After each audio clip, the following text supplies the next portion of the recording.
Alright, this is gonna be my Ghostbusters Frozen Empire review. This is a movie I was really excited to see because I've actually never watched the Ghostbusters movies until a couple of days ago. I just binged them all, so I was on like a Ghostbusters high and I needed to see this movie.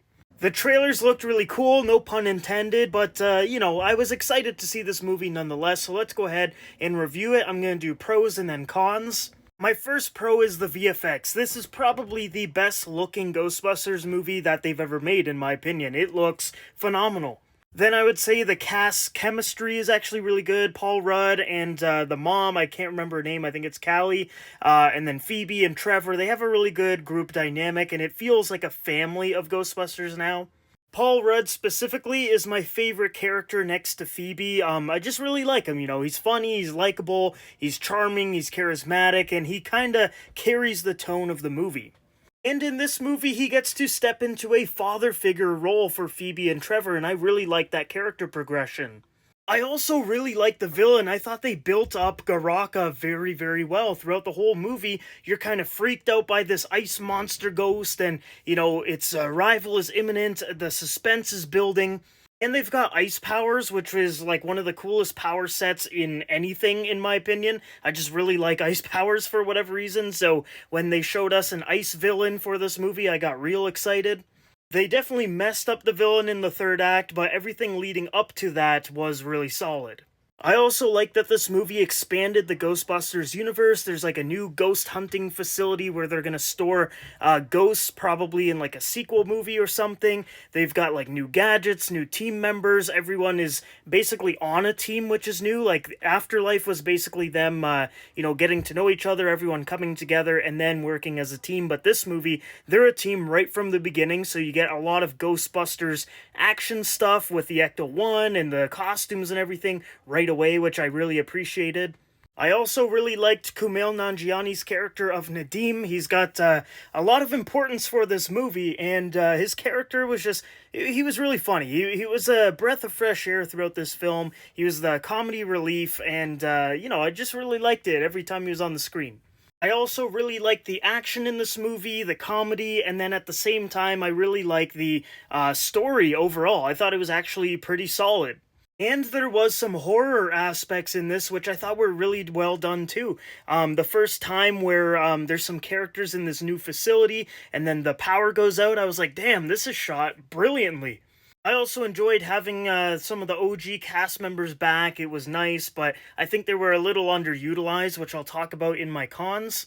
So let's start with that as my first con, is that they underutilized some of the OG characters. I would say Ray was used pretty good. He was in a lot of scenes. He was a integral part to the story, but Venkman and Winston were hardly in this movie, especially Venkman. He was barely in this thing.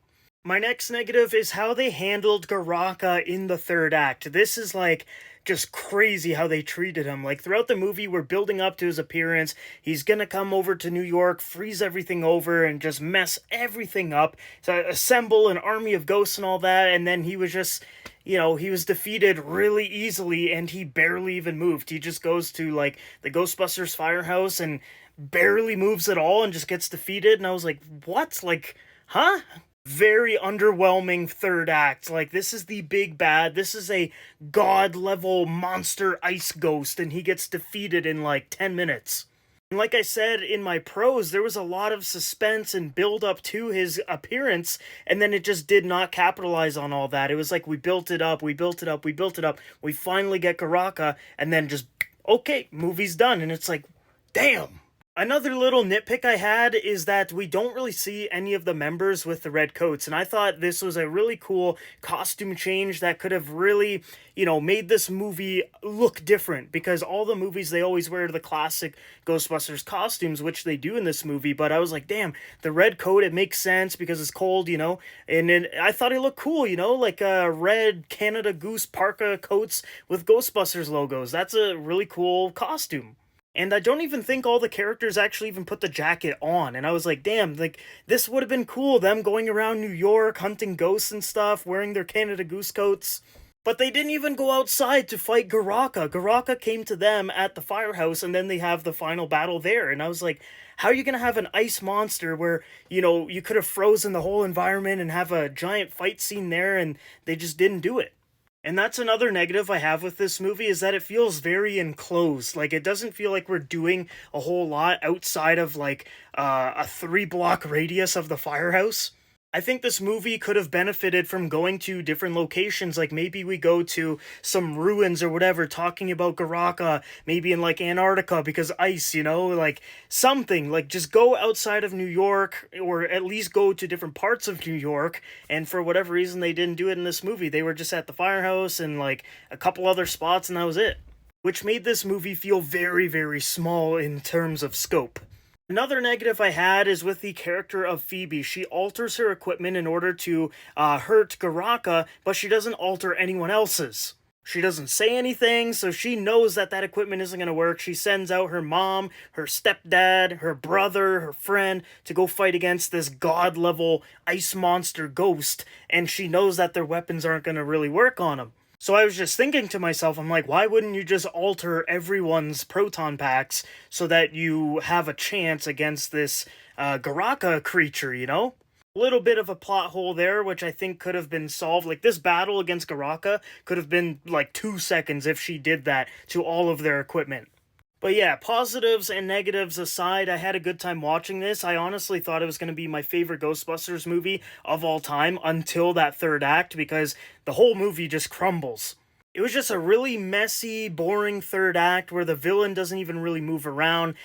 He basically just stands within a, 10-meter radius and then gets defeated, and bada bing, bada boom, movie's over.